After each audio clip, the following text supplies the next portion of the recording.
Gaethje versus Islam. Guys, we're done, right? I mean, we're there. And I bring that up because Justin Gaethje, who's a champion.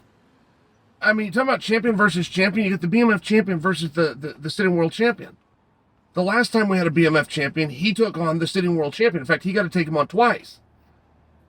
Like, I don't think we've got any dispute, but I did catch an interview by Gaethje that was done yesterday that felt like, and it's very clear that he wants to fight Islam. In fact, he even said, you don't knock out Dustin Poirier and not get a world title fight. Yeah, he's right. You don't be Justin Gaethje. You don't be the BMF champion. You don't be any of those things, right? He's got you in the corner 3 different ways. And they also share a manager, which is the point I was going to get to next, which is, you're dealing with Ali Abdelaziz. This is the smartest guy in the room. He represents Gaethje. He represents Islam. I mean, the same reason you saw Gaethje versus Khabib, just by example. There was all sorts of people pining for that fight, not even knowing that it was going to be the last one. Nobody knew. But I'm sharing with you, when they're both Ali's guys, he can get them together and make this kind of thing happen.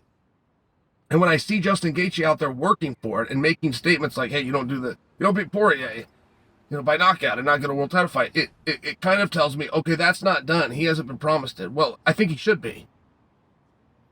Don't you guys? Do you have any other idea that you believe is a better idea for Justin Gaethje? Not only for draw ability, not only for hype and build-up, but do you have any other fight that you believe would make sense within the rankings or within a contendership? I mean, Gaethje's got you dead to rights. You do not stop Dustin Poirier and not become the number 1 contender. He's right.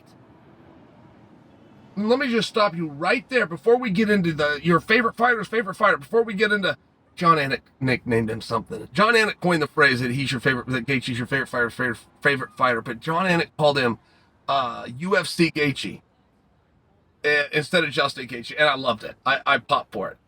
And he does. Justin Gaethje represents everything that UFC set out to represent. That is the face. If you were to put a picture next to the definition of UFC, that's the picture you would choose. And I just want to ask that question because when I heard Justin make the statement, it almost sounded as though Justin is still working for it and pining for it, which he doesn't do very often. And there's a history there, whether they got the same manager or not. I would assume just because those guys are so tight, they've had dinners together, possibly shared a workout room, possibly worked out together. I don't know those things to be true.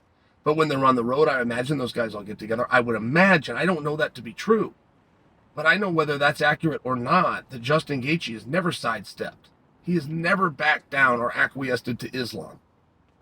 You remember the fight that Justin Gaethje had within the media, and it turned into Justin Gaethje versus Daniel Cormier that had to be made mea culpa over a game of golf, which frankly kind of disappointed me. The fact that those two tough guys are out playing golf.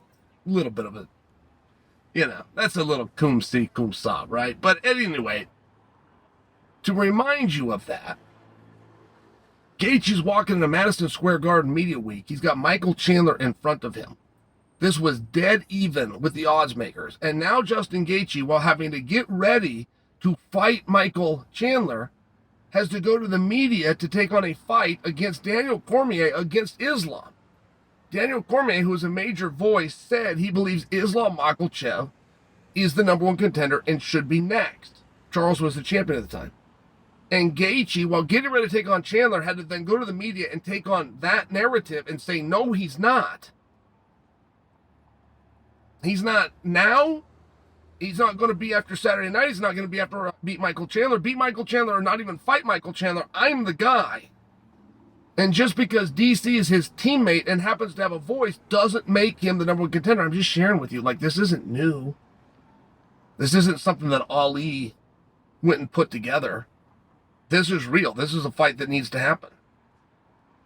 And Gaethje did get his opportunity for the title prior to Islam. Just to remind you, Gaethje won that battle. They got a common opponent. That Gaethje does not believe in that math.